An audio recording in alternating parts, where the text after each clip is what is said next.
we have North America represented here. We have the United States Embassy, who have brought a phenomenal guest delegation to us in Nigeria. We're happy to have them at the festival here. I would love to introduce Madam Lee Satterfield. She serves as the Assistant Secretary of State at the U.S. Department of State. That's the big, oh, okay, so there goes the cap.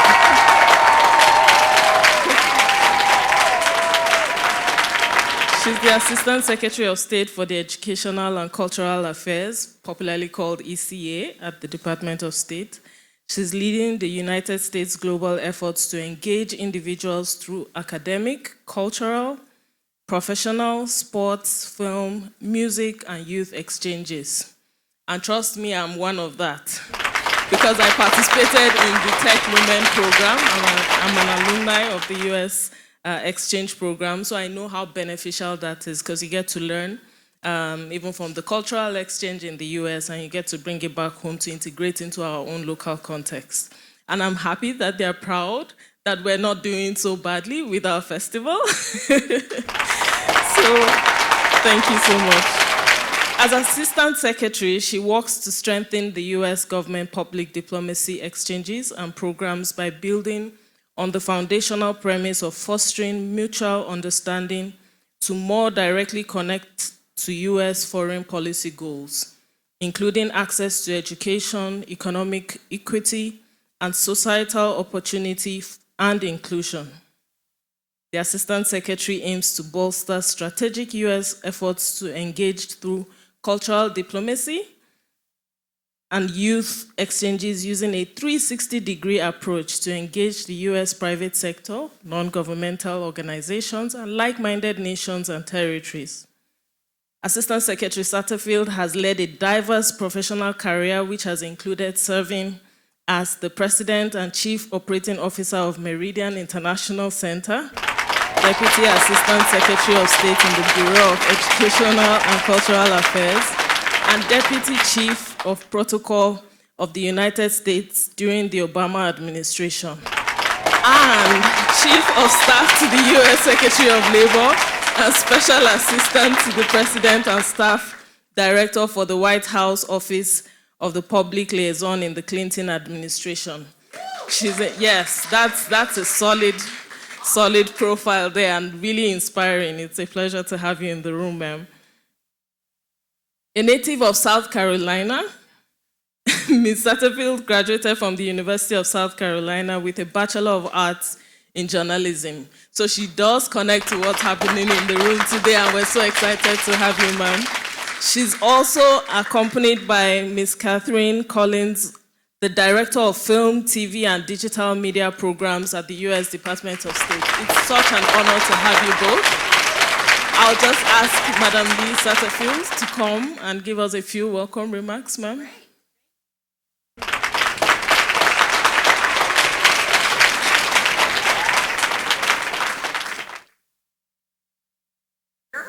Great, thank you. Awesome. Hello, everyone. Thank you so much for having me today.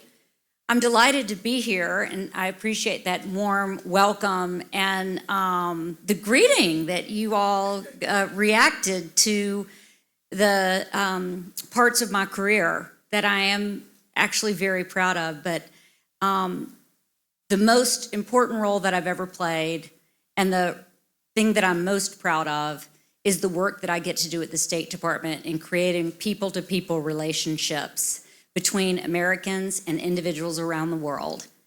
And it's through programs like Tech Women that Carolyn participated in that build networks and communities to support one another.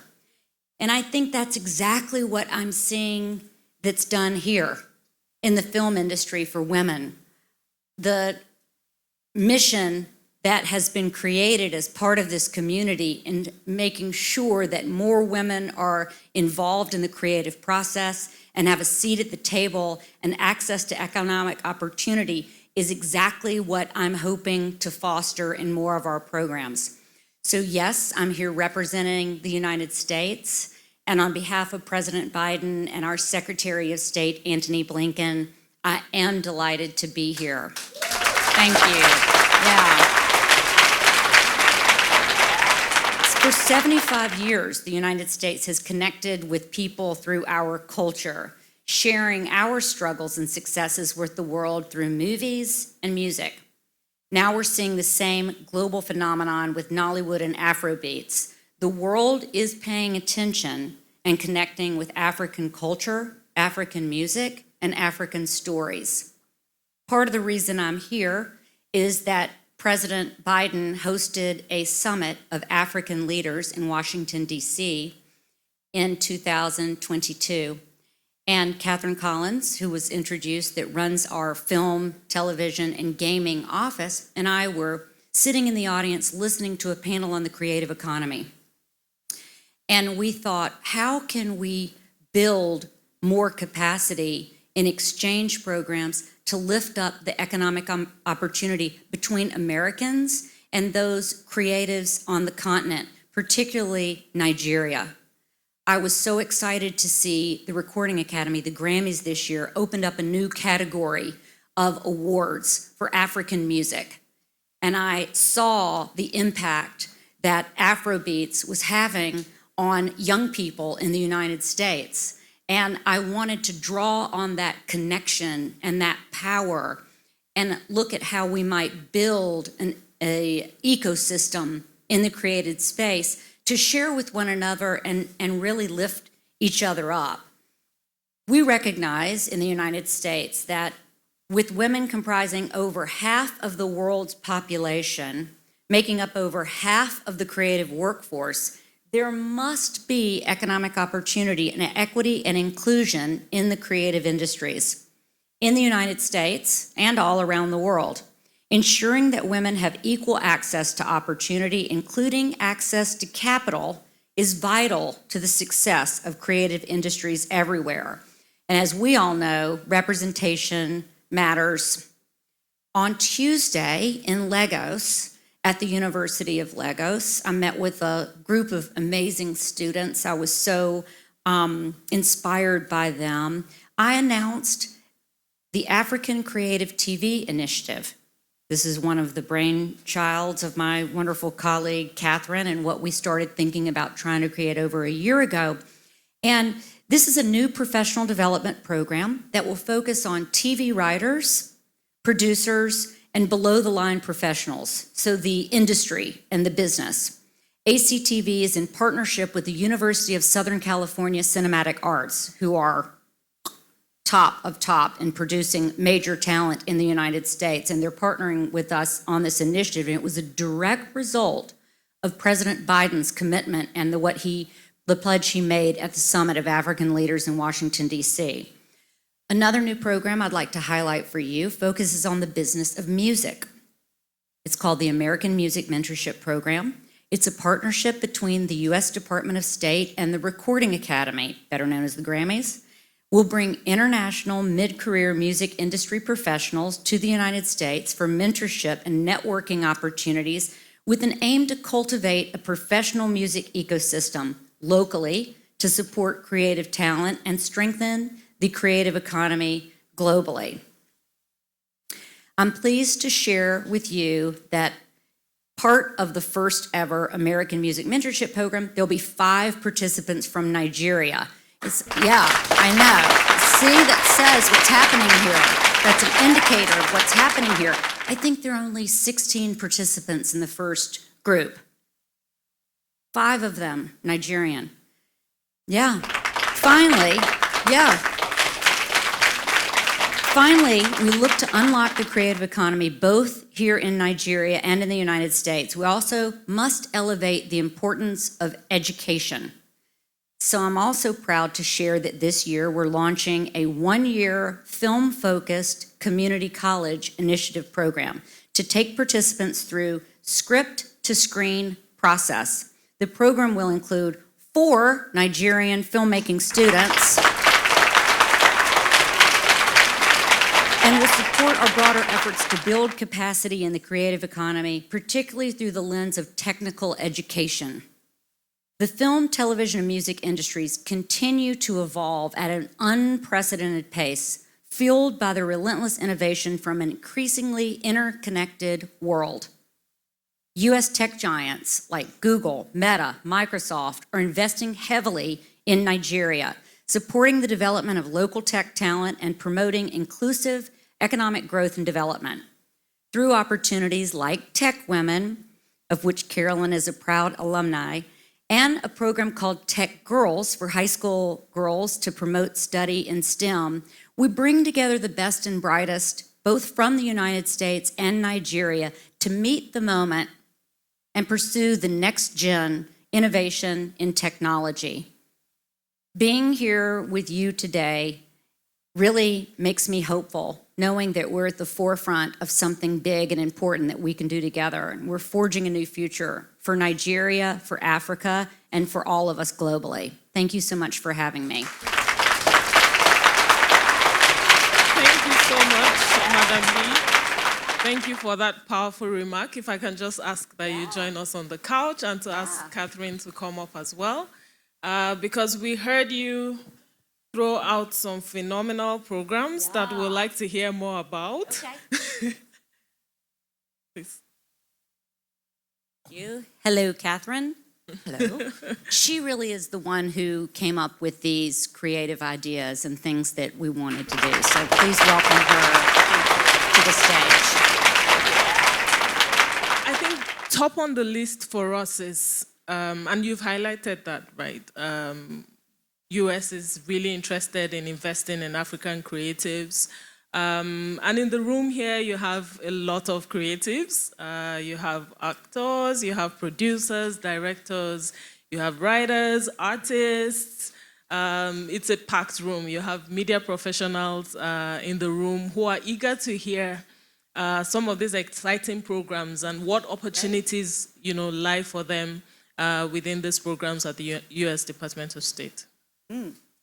Well, let me first point out the best way to get information about programs and opportunities in the United States is to follow us on social media platforms at US in Nigeria. And that's on Instagram, on Facebook, I'm looking at our embassy, and on Twitter, I think you can follow X, are the most, those are the quickest ways to get information about programs. You can also go to our website at the State Department, Bureau of Education and Cultural Affairs, and you can scroll through and see what kinds of opportunities there are. There are so many that I couldn't possibly name them all today, but go and see for yourself what you think appeals to you and what you're passionate about, and see what the opportunities are, and connect with our embassy as well. We have an amazing team of people here in Nigeria who are there to assist you through that process. So please check out all the opportunities. So much, Lee. I think we're eager to hear from Catherine as well, because we've identified her as the director of film and TV digital media programs at the U.S. Department of State. And I feel like you're more familiar with these programs, some of which you create, and you are part of the thinking through how these programs really work and serve people globally, and including Africans. So tell us a bit, some of these exciting programs you have running and how we can tap into those programs. Absolutely. Thank you so much, and congratulations on their second year. I'm very excited to be part of the WIFFEN24, so thank you. Congratulations. Well, I've had the great privilege of working at State Department now almost 12 years, and Assistant Secretary Satterfield actually hired me and when she was working for President Obama, and it's really very exciting to see how the interest in film and storytelling has grown. And we're at a really interesting intersection now of global storytelling and people recognizing the power of global storytelling. And that's what brings us here today and the exciting initiatives that we just announced. We have two big film exchange programs. I say film to mean television, episodic as well. One that has done programming here with the U.S. Embassy, American Film Showcase, that is managed by the USC School of Cinematic Arts. And that is a program where we are not only sending American documentaries, primarily overseas for screenings and discussions, but leading workshops to support emerging and mid-career filmmakers, storytellers from writing, directing, producing, but also editing, funding, distribution, sound. So gaming now is growing. And so it really covers all the different sectors. And then we bring filmmakers to the United States for workshops. A lot of documentary. Increasingly, we're doing more engagement with U.S. film festivals, regional film festivals. And it's exciting to see the alumni network of that program grow. We have several alumni from Nigeria, and just to see that network. I mean, you all are here today as part of a network, and how important that is. So we've done that, and then we have another program that we run with another partner in Los Angeles called Film Independent. They run something called the Spirit Awards that really focuses and celebrates on independent film. And that is a residency program where we bring writer, director, producers to Los Angeles for in-depth workshopping and introducing, again, to mentors in the U.S. Film industry. And these are two big programs, and as opportunities arise here in the United States, again, our embassy colleagues are the best sources of information for that. Again, I go back to really exciting how these programs have grown, but to see our colleagues in the film industry, from top showrunners, top directors, studios, independent houses, how much they love our programs. And we find this across all of our programs, and you've seen it in technology with Tech Women, but really how supportive of these programs they are. I definitely agree with you there, because I remember my experience with the Tech Women program. I got to be mentored at Disney for my Tech Women experience. And so it created for me that blend of really not learning tech in a box, but also connected to film and animation and creative storytelling, which was very key for me because of the area of work that I do. So I agree that there's such a huge plethora of learning available through these exchange programs.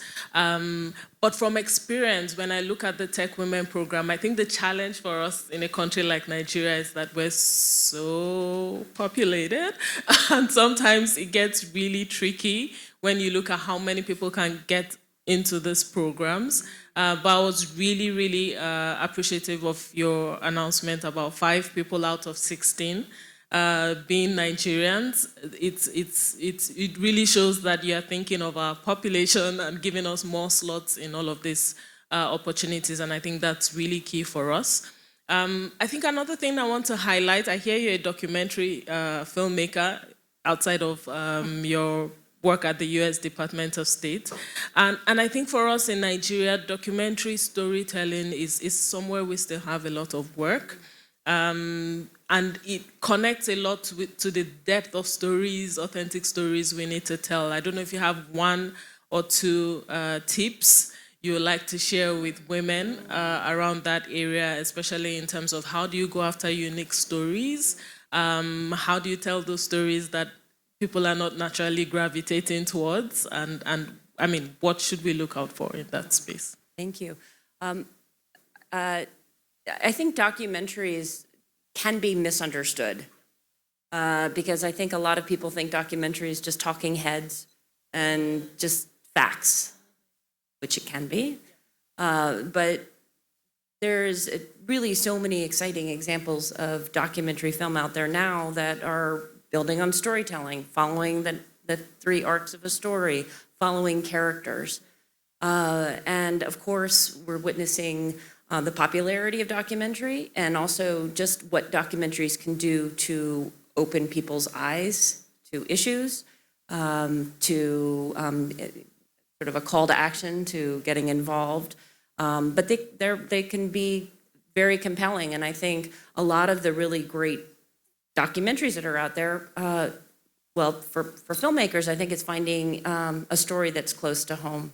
Something, you know, if you're starting to find subjects, something in your own life. I mean, I think that sort of, again, that authenticity, something that's meaningful, I think really helps. You feel it in the story of the film.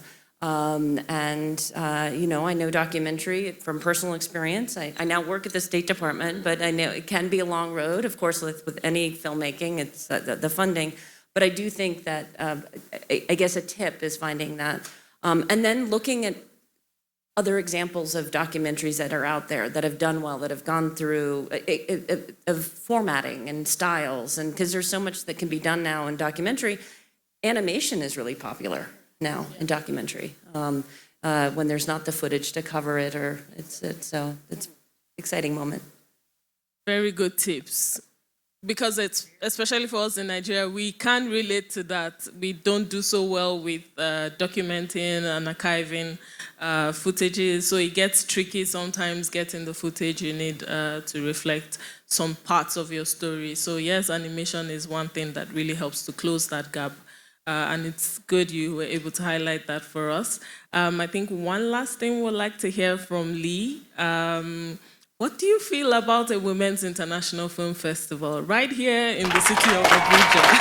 Who would have thought? Obviously, I'm excited about this. When I heard about the criteria for participation, I thought, brilliant, right? The Secretary of State in the United States often says, empowering women and including women isn't just the right thing to do, it's the smart thing to do, right? Like if half of society is left behind, how smart is that? Not. It not only empowers women individually, but a community, a family. It builds a network in ways that are incredibly important. And we all need to do that together. I think that seeing what you've established in this film festival speaks to that so perfectly. And I think your experience in Tech Women and all the other programs that we're talking about, the most important aspect of any of these programs is that network that is created, that bond among those people who are driving toward the same goals. And I think that's what I want to leave you with as a passionate plea to check out opportunities to work more closely with the United States. I think there's great open space in the creative industries. And as I described that I was seeing in the music space, the same can be said in the film industry. And we're seeing that, we're recognizing that, and American companies and individual Americans, particularly those that Catherine was describing that we meet with all the time, they want to be engaged. They want to have opportunities to do more. So that's what we're here to talk about, how the United States wants to partner, and we're proud of the relationship, the strong relationship between our two countries, but the heart of that relationship is between our people. Thank you. Thank you.